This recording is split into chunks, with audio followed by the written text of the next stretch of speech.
Me llamo Jaime, tengo 32 años y bueno, el Señor ha estado muy cerca de mi vida desde siempre, desde que soy pequeñito. Lo que pasa es que es verdad que ha sido ahora cuando he sido más mayor que me he dado cuenta que Él ha estado siempre cuidándome. Siempre le doy muchísimas gracias a Dios por mi familia porque ha sido ahí donde yo le empecé a conocer, a través de mis padres, que cuando pues, yo era pequeño me llevaron a la iglesia a recibir el bautismo y bueno, luego a recibir la comunión y demás. Y bueno, no solo a mí, sino al resto de mis hermanos. Somos 5 hermanos, yo soy el tercero y el primer lugar en el que yo he sido consciente del amor de Dios y en el que he visto el amor de Dios de una manera muy clara ha sido en mi familia, por cómo mis padres pues, han entregado su vida y siguen entregándola por nosotros, ahora ya también por sus nietos, que tienen unos cuantos. Y bueno, ese ha sido el primer lugar en el que yo he identificado y en el que he reconocido la presencia del Señor y su amor, ¿no? En esa entrega generosa y total de mis padres por nosotros. Es una gran alegría a la vez que una gran sorpresa, ¿no? Porque ver que el Señor quiere contar con uno pues eso, para hacerse presente en el mundo, para regalar su misericordia a través del sacramento del perdón, pues en el fondo te sobrecoge y te excede por todos lados. Y es verdad que bueno, no siempre he visto esa presencia tan cercana del Señor porque cuando te vas haciendo mayor y pasas de ser un niño a ser adolescente, pues es verdad que lo que te han contado tus padres y la fe que tú has recibido en casa, pues tienes que hacerla tuya, ¿no? Y llega un momento en el que pues yo he vivido una vida muy al margen del Señor, he salido muchísimo durante mi adolescencia y mi juventud y es verdad que también en ese tiempo en el que yo vivía más al margen del Señor, llegaba el domingo y misteriosamente, no sé por qué, el ir a misa formaba parte de mi domingo. Entonces el Señor también ahí me ha cuidado mucho, porque es verdad que yo podía salir jueves, viernes, sábado, pero llegaba el domingo y aunque estuviese muy cansado, formaba parte de mi domingo el ir a misa, ¿no? Y entonces ahí sí que el Señor veo que me ha cuidado mucho también a través de la Eucaristía de los domingos. Y bueno, luego tuve la suerte de que cuando estaba terminando la carrera y yo veía que mi vida también como que había tocado más fondo, ¿no? Desde el punto de vista de no tener mucho sentido, ¿no? Porque en el fondo vivía solamente centrado en mí mismo, en mis planes, en mis cosas, mirando siempre mi ombligo, pues al final una vida pues vacía, ¿no? Yo sí que me daba cuenta de que mi vida era vacía, de que no tenía mucho sentido, pero cuando más vacía y menos sentido tenía, pues tuve la suerte de conocer a una persona, que es una chica con la que pues el Señor me regaló el estar con ella un tiempo bastante largo, estuvimos 4 años juntos. Ella tenía muchísimo amor a la Virgen, muchísima fe también, y empezó a compartir conmigo su vida, ¿no? Y bueno, pues gracias a ella también conocí un grupo de chicos, que ahora son un grupo de amigos, todos ellos en silla de ruedas, con distintos tipos de discapacidad, con los cuales pues empecé a hacer planes en verano, o bien irnos de vacaciones con ellos. También hemos ido de peregrinación a Lourdes con ellos todos los años. Y bueno, pues poco a poco el Señor me fue haciendo ver que mi vida tenía mucho más sentido cuando la entregaba, ¿no? Y cuando, pues en el fondo, vivía no tan centrado en mí mismo, sino en los demás, ¿no? Y bueno, llegó un momento en el que me hizo ver que quería que fuese sacerdote, que ese era el verdadero sueño que él tenía para mi vida, era que fuese sacerdote. Pues la verdad que van siendo pequeñas cosas, ¿no? Porque pues eso, uno se descubre mucho más feliz cuando está ayudando a lo mejor a estos amigos que te contaba, o uno descubre que pues al final lo que le da vida es no tanto pensar en uno mismo, sino estar volcado en los demás, y van siendo pequeñas cosas. O sea, tuve también la oportunidad de, en el año 2005, ir a la Jornada Mundial de la Juventud en Colonia, que yo ahí ya estaba trabajando, porque bueno, también he tenido la suerte de estudiar una carrera, estudié Administración y Dirección de Empresas, y cuando, bueno, pues eso, el último, ya estaba trabajando, trabajé casi 4 años en un laboratorio farmacéutico, y recuerdo que, bueno, que llegó la Jornada Mundial de la Juventud, y yo fui porque esta chica quería también ir, ¿no? Y bueno, pues yo era un novio que acompañaba a esta chica donde ella, bueno, solía acompañarla, ¿no? Y además que me fiaba mucho de ella y bueno, pues que en el fondo todo lo que ella me proponía me hacía bien, ¿no? Y bueno, al llegar allí a Colonia, en mitad de mis vacaciones de verano, que ya cuando uno empieza a trabajar pasas de 3 meses de vacaciones a 20 días, pues tuve la suerte de participar ahí en la Jornada Mundial de la Juventud y de coincidir en esa Jornada de la Juventud con un montón de jóvenes que tenían una relación personal con el Señor y con la Virgen que yo no había visto nunca, ¿no? En esa Jornada Mundial de la Juventud fui con un movimiento que se llama Schoenstatt, que es un movimiento mariano.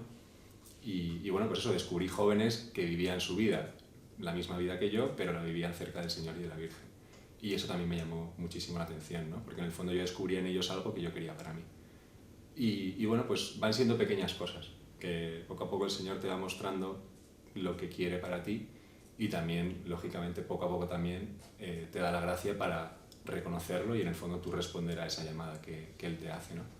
Y bueno, ahora que veo tan cerca la ordenación, pues la verdad que solo puedo darle gracias, ¿no? Porque pues al final se ha servido de muchísimas personas a lo largo de mi vida para mostrarme su voluntad, también para cuidarme y para traerme hasta aquí hoy y poder celebrar la Eucaristía y recibirle cada día en la Eucaristía, como no también a través del sacramento de la reconciliación, ¿no?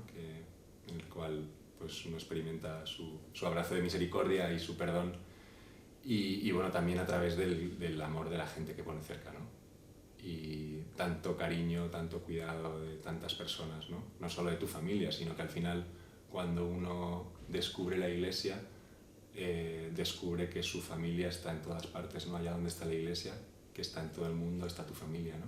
Entonces eso también tengo muchísimas experiencias, ¿no? A lo largo de estos solo 7 años de preparación. Es un proceso vital muy importante, ¿no? O sea, es verdad que tienes un año previo en el que empiezas a venir al seminario y vienes un sábado, tú vienes todos los sábados por la mañana y te encuentras con gente que está como tú, que de repente en medio de su vida el Señor les pide que sean sacerdotes, ¿no?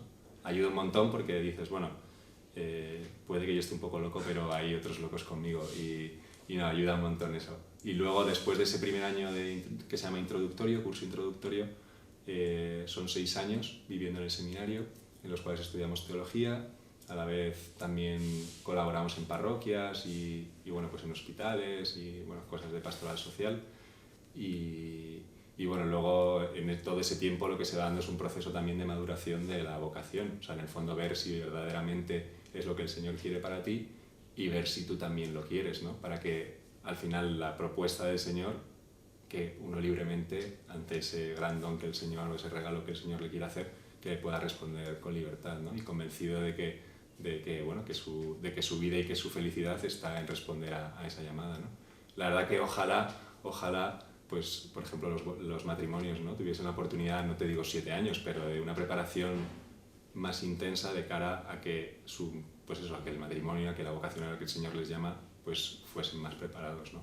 O sea, que en eso somos unos privilegiados por el cuidado tan especial que nos da la Iglesia durante todo este tiempo y bueno, pues que eso que solo puedo agradecer. En el tercer año nos envían en parejas de 2 en 2, como hace el Señor con los discípulos, ¿no? Que los envía de 2 en 2 delante de Él, a donde pensaba ir Él. Entonces nos envían a distintos lugares en los que al final descubres otra realidad, ¿no? Pues algunos van a la Casa de las Misiones de la Caridad, que está aquí abajo, con enfermos de SIDA, otros van a hospitales el 12 de octubre, alguno va a alguna residencia de esclerosis múltiple. Entonces al final es conocer una realidad distinta en la que el Señor también se hace presente en el dolor o en la enfermedad y bueno, pues que en el fondo te abre un montón. Es verdad que yo esa experiencia ya la tenía gracias a este grupo de amigos que he comentado, ¿no? Que pues al final ya llevaba 4 o 5 años compartiendo mucho con ellos y bueno, era algo que ya conocía, pero uno nunca deja de aprender, ¿no? Además que también cada lugar, como decía antes, al final es fácil que en cada lugar uno descubra la presencia del Señor, ¿no? Porque pues al final Él está presente en medio de su iglesia, ¿no? Y su iglesia está allá donde hay un cristiano, o sea que ahí es muy fácil reconocerlo. Le pido al Señor que me deje sorprender cada día ante ese gran milagro, ¿no? Que quiere hacer a través de mí, que no es otra cosa que pues poder venir al mundo, ¿no? Y poder seguir alimentando a su iglesia, ¿no? A través de su cuerpo y de su sangre. Y bueno, pues eso me parece un milagro increíble, ¿no? Que el Señor quiera eso y que vaya a hacerlo a través de mis manos consagradas, ¿no? Que van a quedar consagradas el 3 de mayo. Y bueno, ¿cómo me imagino? Pues yo lo que le pido es que me mantenga fiel, que me mantenga muy humilde, muy cerca de Él y que en el fondo que me enseñe y que me ayude a reconocerle siempre cercano, ¿no? Y bueno, que viva ese gran regalo y ese don que es el ministerio siempre con alegría, con la alegría que solo viene de Él. O sea que con muchas ganas pues de ser sacerdote y con muchas ganas de ser sacerdote para siempre y fiel, sobre todo fiel al Señor.